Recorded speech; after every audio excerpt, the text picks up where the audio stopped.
चाहिँ लोभ पदको लोभै छैन, त्यसलाई लोभी पापी भन्नेको मुख चाहिँ दिमाग चाहिँ सटेको हो। त्यो कुरा नबुझेकोले भनेको हो क्या।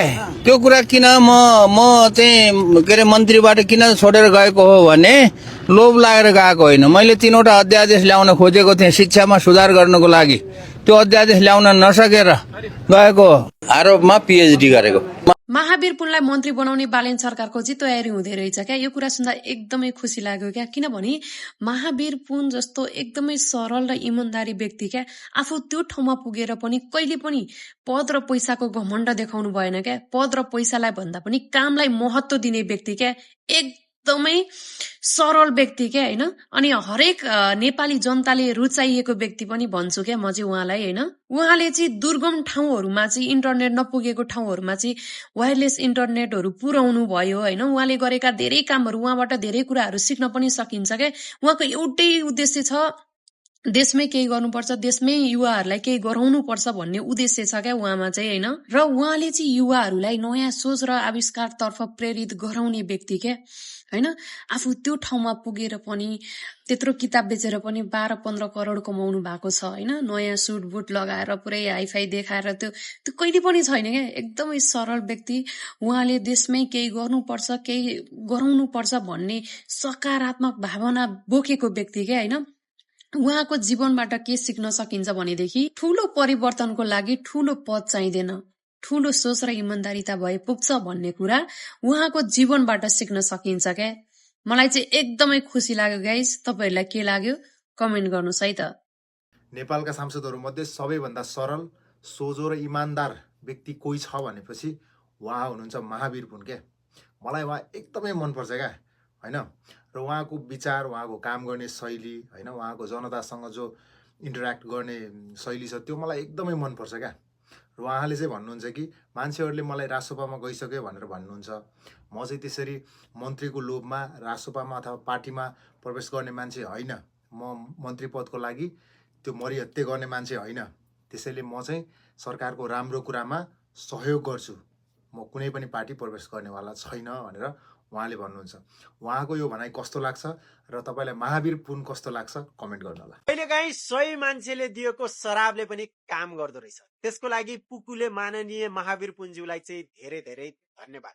अहिलेको समयमा आएर विज्ञान, प्रविधि, नवप्रवर्तन भन्ने कुरा कति एडभान्स लेभलमा पुगिसक्यो र अहिलेको समयमा कति खाँचो छ र एउटा देश विकास गर्नको लागि कति महत्त्वपूर्ण पाटो छ भन्ने कुरा अहिलेसम्म कति सरकार आए, यही विज्ञान प्रविधिसँग आबद्ध भएका व्यक्ति आए, तर कसैको पनि घैटोमा घाम लागेन।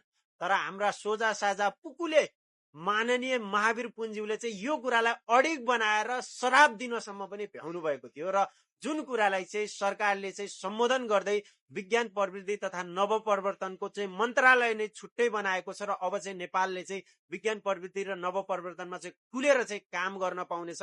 त्यसको लागि महावीर पुनज्यू र सरकारलाई धेरै धेरै धन्यवाद दिनुपर्छ। अब मन्त्रालय छुट्टै भइसकेपछि को मन्त्री बन्ला भन्ने पनि चर्चा चलिरहेको छ। महावीर पुनको कुरा धेरै चर्चामा आइरहेको छ। म पनि भन्छु महावीर पुनलाई बनाउँदा पनि खासै फरक पर्दैन जस्तो लाग्छ। र योबाट चाहिँ अर्को म्यासेज के पनि छ भने अहिलेको सरकारले चाहिँ बहुमतलाई मात्र हेर्छ, अल्पमतको कदरै गरिरहेको छैन भन्ने कुरा छ। र महावीर पुनको चाहिँ संख्या कति छ? एउटा छ। र महावीर पुनको चाहिँ भिजन र उनको विचार सही भएको कुराले गर्दा सरकारले एउटा सपोर्ट गरेको छ। त्यसैले गर्दा संख्या भन्दा यदि तपाईको सही विचार छ भने अहिलेको सरकारले सम्बोधन गर्छ भन्ने यो एउटा पर्फेक्ट इक्जाम्पल पनि हो। कमरेड प्रचण्डलाई यति धेरै मान्छेहरूले सोशल मिडियामा गाली गरिरहेको छ। म चाहिँ तँहरूलाई चाहिँ मान्छे भन्दिनँ क्या। तँहरू चाहिँ घाँस होस्, घाँस पनि गाईले खान्छ, त्यो गाईले खाएको गोबर हुन्छ नि त्यो भित्र किरा हो, तँहरू त्यो होस्। राजाको, मन्त्रीको, आमाको, बाउको, दाईको, काकाको कोही चिन्द्रा ड्याम मुखमा आए जे पाए त्यही उनीहरूलाई मन नपर्नेको मान्छेहरूको यति धेरै गाली गर्छ क्या मुख छाडेर। गएर प्रोफाइल हेऱ्यो, गएर यत्रोबाट भ्यागु त म छेड जत्रो छ मान्छे चाहिँ। एक झापु दियो भने त्यसको एक हप्तासम्म होसै आउँदैन। तँहरूले अहिले जति पनि मुख छाडिरहेछ नि, जति पनि जे बोल्नु भन्ने नभन्ने कुराहरू भनिरहेछ नि सोसियल मिडियामा, कसले गर्दाखेरि बोल्नु पाएको भन्दाखेरि त्यही प्रचण्डले गर्दाखेरि तँहरूले बोल्नु पाएको होइनस्। हिजोको दिनमा बाटोतिर यसो प्लास्टिकहरू फोहोर मैला टिप्दै हिँड्ने मान्छे सांसद भएर अहिले संसद भवनमा छिरेको छ। हिजोको दिनमा त्यहाँ बाटोतिर यसो कहाँ मुछ भन्दै त्यो तुरी हेर्दै हिँड्ने मान्छे आज संसद भवनमा छिरेको छ। कसले गर्दाखेरि भन्दा त्यही प्रचण्डले गर्दाखेरि होइन। हिजोको दिनमा प्रचण्डले 10 वर्ष जनयुद्ध नलड्ने थियो भने तँहरूले यसरी बोल्न पाउँथिस्?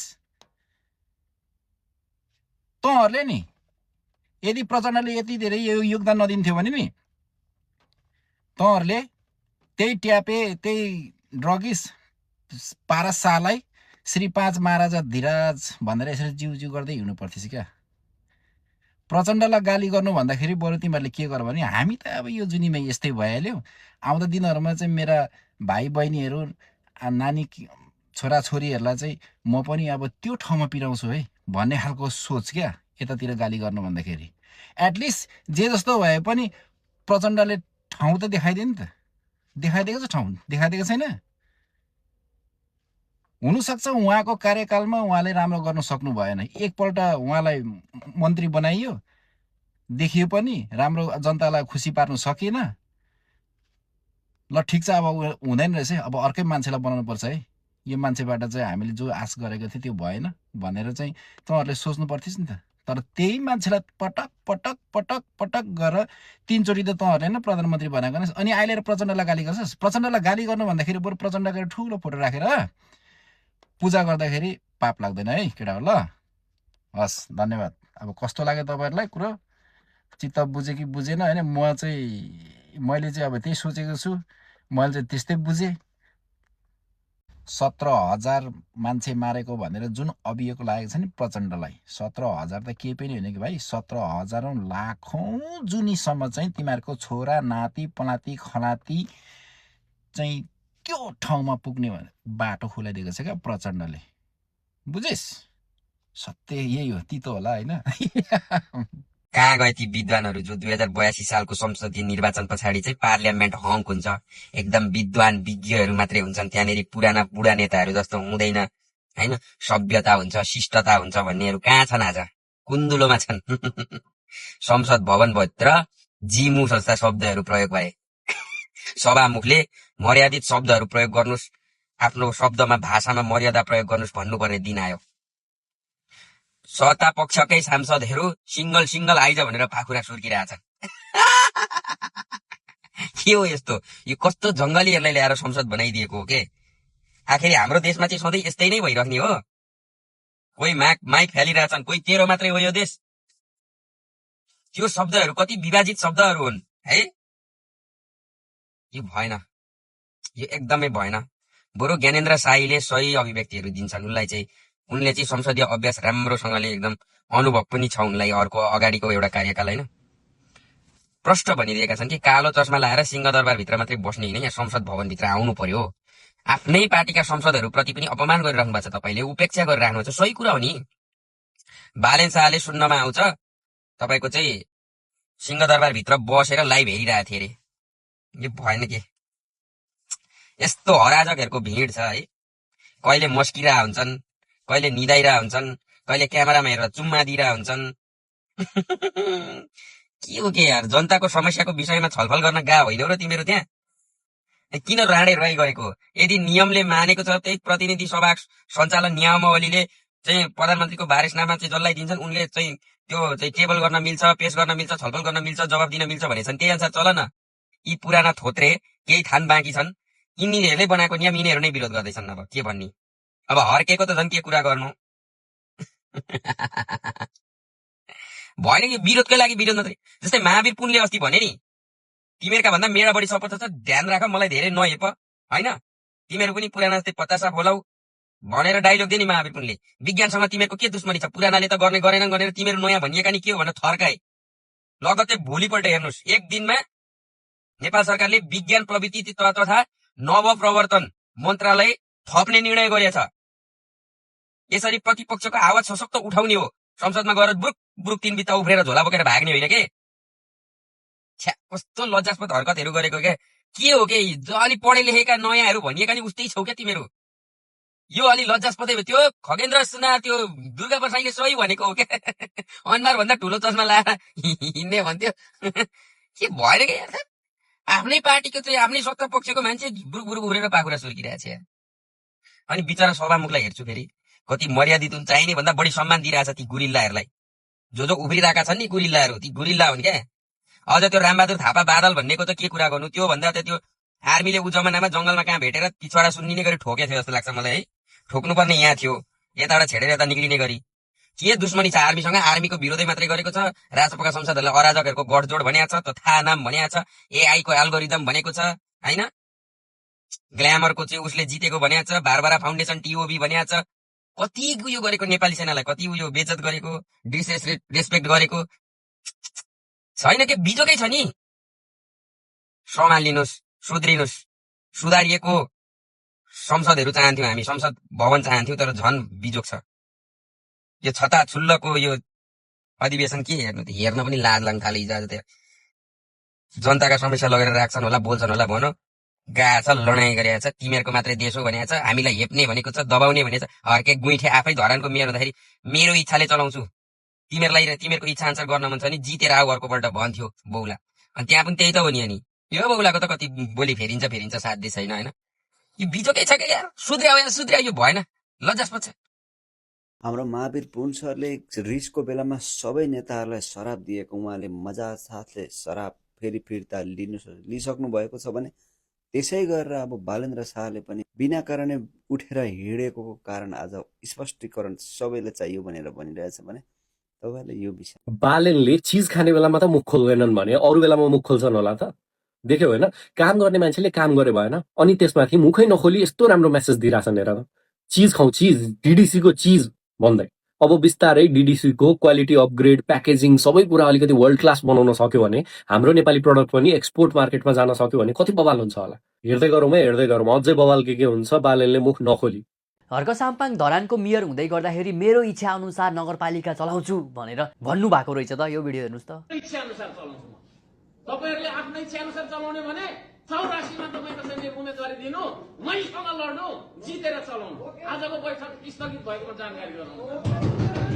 अनि हिजोको रोइलो देख्दाखेरि तपाईहरुलाई लागेन, कता लागेन यो अरु केही होइन, बहाना केही होइन, प्रधानमन्त्रीको राजीनामा चाहिएको मात्र हो जस्तो लागेन तपाईहरुलाई? प्रधानमन्त्री उपस्थित नभएको खण्डमा प्रधानमन्त्रीले तोकेको मन्त्रीले चाहिँ जवाफ दिने भनेर मजाले रहेछ त, बकाइदाले रहेछ त नियम कानुनमा त। त्यही नियम कानुन टेकेर नै भइरहेको रहेछ त सबै कुरा। फेरि के को लफडा हो यो? प्रधानमन्त्री नै चाहिन्छ, प्रधानमन्त्री नै उपस्थित हुनुपर्छ भनेर त त्यो भन्नु अर्थै रहेनछ त। बालेन शाहले नियम कानुन त एउटा 1 इन्च पनि तलमाथि नगर्दो रहेछ नि त। नियम अनुसार नियममा टेकेर, कानुनमा टेकेर काम गर्दो रहेछ नि त बालेन शाहले होइन। प्रधानमन्त्री त्यहाँ उपस्थित हुनै पर्छ भन्ने नै रहेनछ खासमा। त्यसै लफडा रहेछ क्या।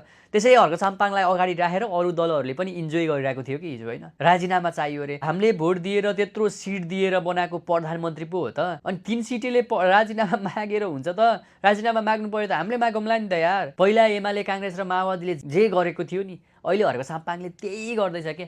नयाँ मान्छेले केही नयाँ फरक गर्ला, केही नयाँ कुराहरू गर्ला भनेको छैन। नयाँ त महाकसम एउटा सुक्को छैन, केही पनि छैन नयाँ। हिजो एमाले के गर्यो, हिजो काङ्ग्रेसले के गर्यो, त्यही गर्दैछ आज हर्क साम्पाङले। हिजोको एमाले र काङ्ग्रेसलाई हेर्नै पर्दैन, आज हर्क साम्पाङलाई मात्रै हेर्दा पुग्छ। हर्क साम्पाङलाई मात्रै हेर्ने हो भने हिजोको एमाले र काङ्ग्रेस बिर्सिन्छ साथी हो। सेम टु सेम त्यो किताबको कभर मात्रै चेन्ज भएर आएको हो कि अहिले हर्क साम्पाङ। होइन भने भित्रको त्यो गुदी उस्तै एमाले र काङ्ग्रेस माओवादी जस्तै हो। हाम्रो महावीर पुन सरले रिसको बेलामा सबै नेताहरूलाई शराब दिएको उहाँले मजा साथले शराब फेरि फिर्ता लिइसक्नु भएको छ भने त्यसै गरेर अब बालेन्द्र शाहले पनि बिना कारणै उठेर हिँडेको कारण आज स्पष्टीकरण सबैले चाहियो भनेर भनिरहेछ भने तपाईँले यो विषय। प्रधानमन्त्रीज्यूलाई तपाईँ हाम्रो लिडर हो। हर्क साम्पाङज्यू, तपाईँलाई हिजो अस्ति थाहा थिएन तपाईँलाई हाम्रो लिडर भनेको नेपालको अहिलेको प्रधानमन्त्री भनेको बालेन शाह भनेर तपाईँलाई यति पनि थाहा थिएन? आज थाहा पायो तिमीले? लिडर हो नि उहाँ त, जे भए पनि तिमी त्यसै फन्किन्छौ तन्किन्छौ होइन। तिमी पनि अलिकति मानवता देखाउन सिक क्या, अलिकति बालेन्द्र जस्तो बन्न सिक। जथाभावी पोस्ट गरेका छ, जथाभावी प्रधानमन्त्रीको राजीनामा मागेका छ, अर्को गरेका छ, जति गर्यो खेदो खन्या छ होइन। अनि तिमी र अनि बालेन शाह कति फरक छ? बालेन शाह भनेको देश बनाउन लम्किरहेका छन् भनेपछि तिमी भनेको देश बिगार्न लम्किरहेछौ। देश कसरी सकिन्छ खुट्टा तान्ने तिमी यही चालले हो भने तिमी प्रधानमन्त्री होइन कुनै केहीको पनि मन्त्री हुन सक्दैनौ। देश विकास गर्ने तिम्रो दिमागमै छैन होइन। त्यो भएर यस्तो मान्छे नि प्रधानमन्त्री हुन्छ? बालन शाह प्रधानमन्त्री बन्न लागेको व्यक्ति नै होइन। केपी ओली भन्दा पनि घमण्डी व्यक्ति छ भन्ने कुरा हामीलाई उहिल्यै थाहा थियो, तर पनि हामीले समर्थन गरेकै हो, साथ दिएकै हो। प्रधानमन्त्री बन्नुपर्ने व्यक्ति रवि लामिछाने थियो। हर्क साम्पाङले त भनेका थिए रवि लामिछाने नै हुनुपर्छ, रविले प्रश्नको जवाफ दिन सक्छ। यो देशको प्रधानमन्त्री बन्न लागेको व्यक्ति हो रवि लामिछाने। तर सबैले छिछि गरो, थुथु गरो, रवि लामिछानेको विरोध गरो, सहकारी ठग भन्यो, घन्टे ग्याङ भन्यो। तर यो देशमा रवि लामिछाने भन्दा बाहेक अरू कोही प्रधानमन्त्री बन्न लागेको व्यक्ति मैले देखेको छैन। यो देश हाँक्न सक्ने नै रवि लामिछाने हो। बालन शाह जस्तो घमण्डी संसदमा गएर नबोल्ने, सांसदले उठाएको प्रश्नको जवाफ नदिने, राष्ट्रपति बोल्न लाग्दै गर्दाखेरि जुरुक्क उठेर हिँड्दिने, राष्ट्रिय पोसाक नलगाउने, अनि यो कुन तालको प्रधानमन्त्री हो भने? होइन, यस्तो तालको प्रधानमन्त्री पनि देख्नुपर्छ नेपाली जनताले। हामीले साथ सहयोग सपोर्ट गर्दै आएको हो, अनि जे गर्दा पनि हामीले ठिकै हो भनेर उसले गरेका गल्तीलाई पनि ढाकछोप गरिदिनु पर्ने हो र? हामीले सही हो भनिदिनु पर्ने हो र? यो गलत हो। ल, कारवाही गरे पनि गर, पार्टीले जेसुकै गर, तर प्रधानमन्त्री बालन शाह प्रधानमन्त्री बन्न लागेको व्यक्ति होइन। प्रधानमन्त्री बन्न लागेको व्यक्ति रवि लामिछाने हो। रवि लामिछानेलाई बरु प्रधानमन्त्री बनाऊ। यो बालन शाह चाहिँ काम छैन। के भन्नुहुन्छ साथीहरू? कमेन्ट गर्नु होला, भिडियोलाई व्यापक सेयर गरिदिनु होला। बालनको विकास भनेको चाहिँ ढोका बिनाको शौचालय हो अरे। उनीहरूको विकास भनेको ढोका बिनाको शौचालय जस्तो मात्रै हो। शौचालय चाहिँ बनाएको ढोका। यदि तपाईँले भने जस्तै बालनको विकास चाहिँ ढोका बिनाको शौचालय हो भने त्यही ढोका बिनाको शौचालयमा पनि नाङ्गै बसिरहेको मान्छे चाहिँ तपाईँ हो क्या? राजनीतिका नाममा लाज शरम तपाईँले बेचेर खाइसक्नु भएको छ। बालनको विकासलाई चाहिँ ढोका बिनाको शौचालय भन्ने मान्छेले 20 लाख 40 लाख 50 लाखसम्म चन्दा उठाएर बाँसको पुल बनायो भन्ने आरोप लागेको छ। त्यो विषयमा बोलेको, पारदर्शिता देखाएको, जवाबदेही भएको खोइ?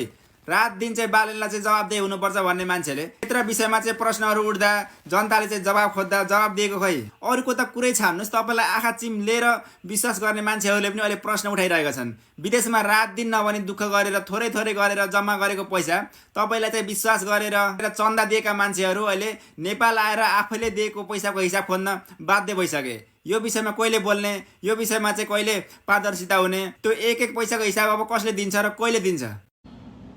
हाम्रो देशमा चाहिँ महावीर पुन जस्तो मान्छे चाहिँ संसदमा हुनु हो भने के कुरा राम्रो के कुरा नराम्रो र सबै कुरा बुझेर मात्र सपोर्ट र साथ दिने मान्छे हुने हो भने धेरै विकास गर्नलाई चाहिँ धेरै सजिलो हुन्छ जस्तो लाग्छ क्या। अहिले सरकारको सपोर्ट गरेर भनेर मिडियामा मान्छेहरूले के भ्रम फैलाउन थालेछन् भने महावीर पुन चाहिँ रासोपामा गइसक्यो, यो रासोपाकै सांसद हो भनिन्छ। यसको जवाफ चाहिँ महावीर पुनले तल दिनुभएको छ नि। यो त जवाब देखाए चाहिँ बुढालाई राजनीति नै गर्नु थियो भने कुनै पनि पार्टीमा जानलाई कुनै पनि समस्या थिएन नि त। जुनसुकै पार्टीले पनि टिकट दिन्थे, चुनाव अगाडि पनि पार्टीमा गएर चुनाव लड्न सक्थे। एक त जनताबाट पनि एकदम परिचित मान्छे, समाजसेवा पहिलेदेखि गरेका विज्ञ मान्छे र वैज्ञानिक मान्छे, उहाँलाई पार्टीमा जानलाई कुनै पनि ठाउँमा छेक्दैन थिए। अहिले सरकारले गरेको राम्रो कामको सपोर्ट गर्दै भनेर रासोपामा गइसके, यो मान्छे चाहिँ रासोपाको हो भन्नु चाहिँ मिल्दैन क्या। राजनीतिमै जाने भए भए, राजनीति नै गर्ने भए भए, पार्टीमा जाने भए भए बुढाले पहिला नै त्यतिखेर पनि उहाँ रासोपाबाटै टिकट लिएर गर्थ्यो होला नि त, चुनाव लड्थ्यो होला नि त। त्यो त पाउँथ्यो नि त बुढाले। तपाईँहरूले कसैलाई अजस दोष लगाउँदै हुनुहुन्छ भने सत्य तथ्य थाहा नभइकन कसैलाई भ्रामित पार्ने मात्र काम गरेर हुँदैन क्या साथीहरू। रासपाका सभापति रवि लामिछानेले बालनको व्यवहारप्रति माफी मागे भनेको छ है। बिचरा यो रवि लामिछानेलाई कति तनाव के बिचरा है। अब उनले जन्माएको, उनले सिर्जना गरेको पार्टी हो, उनलाई कति माया छ। अब धेरै जम्बो टिम छन्, विभिन्न धारबाट आएका छन् है। कसले के बोलिदिन्छ, कसले के बोलिदिन्छ, अनि त्यसको जवाफदेही चाहिँ अब एउटा पार्टी सभापति हुनुपर्छ, जवाफ दिनुपर्छ है। गालीको वर्षा उनलाई हुन्छ है। कति गाह्रो कति गाह्रो है। अब अहिले हेर न के गर्नु, अब मिलाएर लान सक्छु, गर्छु, राम्रो काम गर्छु भनेर आएका छन् आउन त है। तर अब त्यही विभिन्न धारबाट आएका हुनाले सबैको मन मिल्दैन, मतभेद एकै हुँदैन है। कति गाह्रो। अब अहिले पनि अब उनले अस्तिदेखि के कुराहरूमा कसले के भन्छ त्यसप्रति माफी त माग्दै नै आएका छन्। अब अहिले पनि माफी मागे भन्ने कुरा छ है। तर प्रधानमन्त्री बालन शाहले पनि यसरी घमण्ड गरेर चाहिँ हुँदैन है। जनताले त्यो ठाउँमा पुऱ्याएको नि जनताले तल पनि झार्छन् होइन। संसदमा आउनै नहुने हो त अनि एउटा प्रधानमन्त्री भएपछि देशको गार्जन भएपछि यस्तो घमण्ड गरेर हुँदैन। घमण्डले आफू सकिन्छ है। के गरौँ यसो गरौँ साह्रो पर्ने हामी जनतालाई हो। हिजो केपी ओलीले चाहिने नचाहिने बोलेर हैरान। रेल घर घरमा ग्यासको पाइप होइन त्यो केपीका गफ त अब कुरो नगरौँ। केपीका कुरा र खरानीका डल्ला उस्तै यसरी बोलेर हैरान पारेको थियो भनेर साध्यै छैन। अर्को निस्केको छ हर्के बोलेर हैरान पार्ने। राम के बोल्नुपर्छ के बोल्नु हुँदैन थाहा छैन। लेखेर हैरान पारेको छ। यता दुईजना बोलेर हैरान, हर्के त झन् लेखेर पनि हैरान। घरमा त्यो टोयलेटमा गएर त्यो टट्टी गर्न छोडेर फेसबुकमा टट्टी गर्न आइपुग्छ खाली। अब यता हाम्रो प्रधानमन्त्रीज्यू बालेन्द्र शाह नबोलेर हैरान। हेर त नलेखेर लेख्न त किन लेख्नु पर्यो र? थोरै लेख्नुहुन्छ, मिठो लेख्नुहुन्छ खालको। नबोलेर हैरान पार्नुभयो प्रधानमन्त्रीज्यू बालेन्द्र शाहले। दुईजनाले बोलेर हैरान, एकजनाले नबोलेर हैरान। अब हामी के गरौँ? तर नबोलेर हैरान पार्नु भएछ, काम चाहिँ डुम गरेर देखाउनु भएछ। लु यो बोलेर हैरान पार्ने मान्छेबाट अगाएर घाँटी सम्म आएको हो। नबोलेर काम गर्नु। अब तपाईँ अब बोल्नु नै रहन्छ त कसरी जबरजस्ती गर्नु? त्यो चारतिर कुरा गरेर दोचारे गरेर घरमा चाहिँ ध्यानै नदिने त्यो कुरौठे बुहारी भन्दा नबोलिकन काम गरिराख्ने बुहारी नै ठिक हो। अनि त्यो बजारभरि लफुङ्गा जस्तो त्यो डुलेर क्यारम बोर्ड खेलेर होइन यता 24 घण्टा मोबाइलमा घुत्रेर त्यो केही कामै नदिने त्यो छोरो गफाडी भन्दा त्यो जति बेरै खेतबारीमा गएको छ, यता सागसब्जी हेरेको छ, के छ, मकैतिर ध्यान दिएको छ, गाईबस्तुलाई ध्यान दिएको छ, यता गोबर पनि सोर्न भ्याएको छ, हलो पनि जोत्न भ्याएको छ, यसो बाबुआमालाई पनि नजर पुर्याएको छ। हो त्यही छोरै ठिक हो। त्यो गफाडी छोरो भन्दा यो काम गर्ने छोरै ठिक हुन्छ। भयो अब बोल्नु त रहन्छ, जबरजस्ती गर्न मिल्दैन क्या र? भयो कहिलेसम्म बोल्नुहुन्न तपाईँ पनि? यो नबोलेर नेपालमा भुइँचालो गइसक्यो। बालेन्द्र सर दुईजनाले बोलेर हैरान, एकजनाले नबोलेर हैरान। लु आयो अब म के भन्नु, आफै जान्ने गइसिन्छ। 2-3 घण्टा संसदमा बसेर हर्केको अनुहार हेरौँ भन्दा त बालेले त्यो 2-3 घण्टामा त देशमा आमूल परिवर्तन हुने कानुन ल्याइसक्छ। आफूले ल्याएको नीति तथा कार्यक्रम राष्ट्रपतिले कन्दै पढेको सुनेर बस्ने बालेनसँग फुर्सद छैन। देशलाई 35 वर्षदेखि पुरै खाडल तन्त्रमा राखेकाहरूलाई अब इज्जत चाहेर बालेनले संसदमा बसेर संसदको उनीहरूले बोलेको सुनेर इज्जत उसलाई बालेनलाई दिनु पर्यो अरे। बालेनले उनीहरूलाई 35 वर्षसम्म चाहिँ उनीहरूले देशलाई केही नगर्ने, अनि अहिले चाहिँ बालेनसँग इज्जत चाहेर बालेनले लागेको लुगा पनि भएन अरे, जुत्तामा स्पोर्ट्स जुत्ता लाएर आयो अरे बालेनले। अब टोपी पनि लाएन अरे, चस्मा पनि लाएन अरे, कालो लुगा मात्रै लाएर हिँड्यो अरे भन्छ। अब पहिला राम्रो सुट बुट के अरे दौरा सुरुवाल टोपी लगाएहरूले चाहिँ देशमा चाहिँ पुरै भ्रष्टाचार गरेर अनि पुरै देशलाई चाहिँ नराम्रो बनाएर आफू मात्रै राम्रो बनेकाहरू चाहिँ थिए। बालेनले चाहिँ अब क्याजुअल लुगा लाएर चाहिँ अब देशको इज्जत फाल्यो अरे, तर देश चाहिँ विकास गरिरहेछ भन्ने कुरामा चाहिँ कुन चाहिँमा चाहिँ विश्वास गरौँ? म चाहिँ छक्क परिरहेको छु है। तपाईँहरूको चाहिँ के छ यसमा राय? आजको प्रतिनिधि सभाको बैठकको त्यो जुन माहौल सम्हाल्न चाहिँ सभामुखज्यूलाई चाहिँ एकदमै हम्मे पर्यो। उहाँलाई एकदमै गाह्रो पर्यो आजको यो माहौल सम्हाल्नको लागि। आज विशेष गरेर नीति तथा कार्यक्रममा छलफल गर्ने दिन थियो आज, र त्यसमा चाहिँ स्वयं प्रधानमन्त्रीले त्यो विषयमा उठेका प्रश्नहरूको चाहिँ जवाब दिने दिन थियो। त्यही अनुसार चाहिँ कार्यक्रम तय भएको थियो। तर प्रधानमन्त्री बालेन शाह चाहिँ यस कार्यक्रममा यस सभामा उपस्थित नभइसकेपछि, प्रतिनिधि सभाको यो बैठकमा उपस्थित नभइसकेपछि चाहिँ विपक्षी दलहरूले विरोध जनाए। सभामुखले कार्यक्रम सञ्चालन गर्न लाग्ने बित्तिकैदेखि विपक्षी दलका नेताहरूले जति पनि प्रतिपक्षमा छन् सम्पूर्ण पार्टीका नेताहरू, सरकारदेखि बाहिरका नेताहरू चाहिँ सबैजना उठेर विरोध जनाए। त्यसपछि त्यहाँ हंगामा सुरु हुन थाल्यो। प्रधानमन्त्री आउनुपर्छ, प्रधानमन्त्रीलाई हामीले देख्नुपर्छ, प्रधानमन्त्रीले जवाब दिनुपर्छ, प्रधानमन्त्री कहिलेसम्म यसरी लुकेर बस्ने, यावत कुराहरू त्यहाँका नेताहरूले उठाउन थाले। त्यहाँ खडा भएका जति पनि थिए उठेका नेताहरू उनीहरूले उठाउन थाले।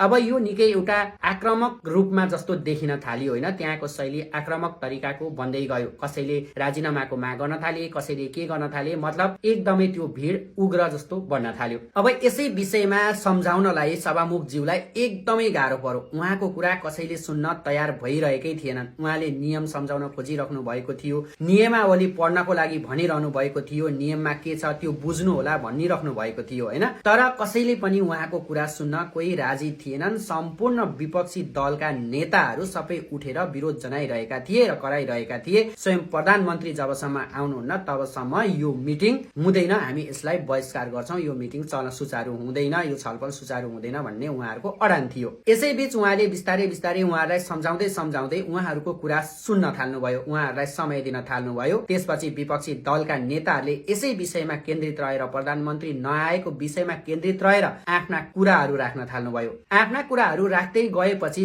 बिस्तारै बिस्तारै त्यो माहौल थोरै केही हदसम्म मत्थर हुन थाल्यो। सबैले आफ्ना कुराहरू राख्दै गएपछि त्यो माहौल केही मत्थर हुँदै गयो। त्यसपछि बिस्तारै बिस्तारै थोरै सम्हालिएको जस्तो देखियो प्रतिनिधि सभा। यसै बीचमा जतिखेर हंगामा भइरहेको थियो, जतिखेर कुराहरू उठिरहेका थिए, त्यति नै खेर राष्ट्रिय स्वतन्त्र पार्टीकै एक सांसद खगेन्द्र सुनवार एउटा युद्ध गर्न उभिए जस्तो तरिकाले उभिए। उनी एकदमै आक्रोशित भावमा त्यहाँ उठेर कराउन थाले। उनी सरकार पक्षकै एक नेता हुन्। सरकार पक्षकै नेताले मानव त्यहाँनेरि कुनै लडाईँ भइरहेको छ र त्यो लडाईँमा चाहिँ म गएर त्यहाँ केही न केही गर्छु भन्ने तरिकाले उनी आक्रामक शैलीमा उभिएर कराएको जस्तो दृश्य त्यहाँ देखियो। उनलाई सुमसुमाउनको लागि र उनलाई थमथम्याउनको लागि पनि त्यहाँ अन्य सांसदहरूले भूमिका खेल्नुभयो र उहाँलाई बचाउन सफल हुनुभयो। तर यो कार्यक्रममा यसरी बितोलिनुको कारण, यो छलफलहरू यसरी सही तरिकाले सहज ढंगले अगाडि नबढ्नुको मुख्य एउटै कारण थियो प्रधानमन्त्री बालेन शाहको अनुपस्थिति। सबैको एउटै माग थियो र त्यही अनुसारको कार्यक्रम तय पनि भएको थियो। आज प्रधानमन्त्री बालेन शाह यस कार्यक्रममा आउने र उठेका प्रश्नहरूको जवाब चाहिँ उहाँले दिने, यो नीति तथा कार्यक्रममा उठेका प्रश्नहरूको जवाब चाहिँ उहाँले दिने कार्यक्रम तय भएको थियो। त्यही अनुसारको सबैको तयारी भएको थियो। तर बालेन शाह त्यहाँ नआइसकेपछि चाहिँ यो हंगामा भएको थियो, यो स्थितिको सिर्जना भएको थियो। अब यहाँनेरि बालेन शाह नआउने के कारण भयो? सबैभन्दा मुख्य प्रश्न चाहिँ यही थियो सबैको, हैन? नियम अनुसार चाहिँ प्रधानमन्त्री देशदेखि बाहिर हुनुहुन्छ या कुनै पनि एकदमै अप्ठ्यारो सिचुएसनमा हुनुहुन्छ या बिरामी हुनुहुन्छ, त्यस्तो अवस्थामा उहाँले कुनै एउटा मन्त्रीलाई चाहिँ प्रतिनिधित्व तोकेर, हैन, उसले चाहिँ मेरो कुरा बोल्नुहुन्छ है भनेर दिने नियम रहेछ, हैन, नियमावलीमा। अब त्यही नियम चाहिँ सभामुखज्यूले उहाँहरूलाई सम्झाउन खोजिरहनु भएको थियो। तर उहाँहरूको एउटा प्रश्न थियो, नीति तथा कार्यक्रम भन्दा ठूलो अर्को अर्जेन्ट उहाँको लागि के थियो? उहाँ आरामले अहिले सिंहदरबारमै बसिरहनु भएको छ। यहाँ आएर उहाँले यो प्रश्नको जवाब दिनु पर्ने हो कि सिंहदरबारमा आनन्दले बस्नु पर्ने हो? उहाँलाई कुनै त्यस्तो संकट आइपरेको छैन भन्ने प्रतिपक्षहरूको कुरा थियो र मुख्यतः विशेष गरेर ज्ञानेन्द्र साईज्यूले चाहिँ यो कुरा उठाउनु भएको थियो। आजको यो प्रतिनिधि सभाको यो विवाद देख्दाखेरि पुरानै दिनहरू याद आयो क्या मलाई चाहिँ। जतिखेर पुरानो पार्टीहरूले यो देश चलाइरहेका थिए, एमाले, कांग्रेस, माओवादी जतिखेर थिए, यिनीहरू मिलिजुलीको सरकार बनाएर चलाइरहेका थिए, त्यतिखेरको त्यो दिनहरूको याद आयो क्या मलाई चाहिँ। यस्तै तरिकाका हंगामाहरू हुन्थे, त्यहाँ टेबल फालाफाल, कुर्सी फालाफाल दुनियाँ हुन्थे। आज त्यो स्थिति त आएन, टेबल फालाफाल, कुर्सी फालाफाल गर्ने, यस्तो घेराउ गर्ने, यताउता त्यो त भएन। तर पनि आजको पनि एकदमै स्थिति चाहिँ यसलाई नराम्रै भन्नुपर्छ। यस्तो स्थिति आउन दिनु हुँदैन। करिब 2/3 बराबरको सरकार छ, सरकार ढल्ला भन्ने डर छैन। प्रधानमन्त्रीलाई के को डर छ? त्यहाँ प्रतिनिधि सभामा गएर सांसदहरूले उठाएका प्रश्नहरूको जवाब दिन प्रधानमन्त्रीज्यू किन यति धेरै डराउनु भएको छ? कि उहाँलाई घमण्ड छ, 2/3 करिबको घमण्ड छ या के छ त्यो त थाहा भएन, हैन? तर उहाँले यसरी आफ्नो 5 वर्ष पूरा कार्यकाल यसरी नबोलेरै अरूलाई नै मात्रै बोल्न लगाएर यसरी नै उहाँले यो 5 वर्ष कार्यकाल कटाउने हो त? यो त होइन होला। एक दिन न एक दिन त उहाँ गएर बोल्नै पर्छ होला। अनि आज चाहिँ त्यस्तो के असहज परिस्थिति बन्यो प्रधानमन्त्री बालेन शाहको लागि, जो उहाँ त्यहाँ उपस्थित हुन सक्नु भएन र उहाँ जानु भएन। उहाँ एकजनाको कारणले गर्दा आएको निम्तिएको समस्या हो नि त यो त, हैन? उहाँकै कारणले भएको हो नि त यो स्थिति यस्तो हुनुको मुख्य कारण त उहाँ नै हो नि। यदि उहाँ त्यहाँ जानु भएको थियो भने कार्यक्रम सुचारू तरिकाले सञ्चालन हुन्थ्यो, सभामुखज्यूलाई पनि कार्यक्रम चलाउन सजिलो हुन्थ्यो। त्यहाँ सोधिएका प्रश्नको जवाब दिन बालेनलाई सायद हम्मे पर्न सक्थ्यो होला, तर कार्यक्रम सुचारू ढंगले चल्थ्यो। त्यसैले एकजनाको घमण्ड, एकजनाको अहंकारले गर्दाखेरि यति धेरैलाई त्यहाँ शास्ति खेप्नु पर्यो। विशेष गरेर सभामुखलाई एकदमै गाह्रो परिरहेको अवस्था त्यहाँ देख्न सकिन्थ्यो, हैन? सभामुखज्यूले त्यहाँ सम्झाउन सकिरहनु भएको थिएन। विरोधमाथि विरोध आइरहेको थियो। तर जे भए पनि उहाँले त्यो परिस्थितिलाई सम्हाल्नु भयो, त्यो स्थितिलाई सम्हाल्नु भयो, एकदमै राम्रो कुरा छ। तर आज जुन दृश्य देखियो प्रतिनिधि सभाको यो बैठकमा, यस्तो दृश्य आगामी दिनहरूमा हामी आम नेपाली जनताले देख्नु नपरोस् र देख्न नपाइयोस्। हाम्रा माननीय महावीर पुञ्जीको यो कुरा हाँसो लाग्दो हुन सक्ला, तर निकै ध्यान पुर्याउनु पर्ने कुरा पनि हो है। उहाँहरूको कोसिस चाहिँ प्रधानमन्त्री बालेन्द्र शाहलाई ल्याउने नै छ रे, तर हाम्रो बालेन दाइको भने चाहिँ नआउने कोसिस जारी छ रे है। यो कोसिस चाहिँ आन्तरिक तरिकामै सकिँदा राम्रो, विदेशी तरिकाले इन्टरनेसनल तरिकाले बेइज्जत हुने तरिकाले चाहिँ नहोस् भनेर सुझाव दिइरहनु भएको छ। सुनौँ न। प्रधानमन्त्रीज्यू यहाँ आउनु भएन, हामीले पनि उहाँलाई ल्याउने कोसिस गरिरहेका छौँ अनि उहाँ पनि नआउने कोसिस गरिनु भएको छ। यो हाम्रो आन्तरिक कुरा होस्, भोलि चाहिँ यो कुरा चाहिँ इन्टरनेसनल मिडियामा गयो भने के होला त्यो कुरा चाहिँ सोचौँ क्या। किनभने इन्टरनेसनल मिडियामा प्रधानमन्त्रीज्यू उहाँलाई चाहिँ के कति उसमा चाहिँ एकदमै हुनु भएको छ, प्रख्यात हुनु भएको छ। फेरि त्यो जुन प्रख्यात जुन ख्याति प्राप्त गर्नु भएको छ उहाँले यति चाहिँ विचार नगरिदिँदाखेरि फेरि त्यो ख्याति चाहिँ कता जान्छ कि हाम्रो चाहिँ होइन नसुनेको भए त ठिकै छ ल। प्रधानमन्त्रीज्यूले नसुने त अहिले इन्टरनेसनल मिडियाले केही नगरे त ठिकै छ, गर्यो भने केही हुन्छ कि भन्ने मलाई एकदमै मनै डर लागेको छ। ल धन्यवाद।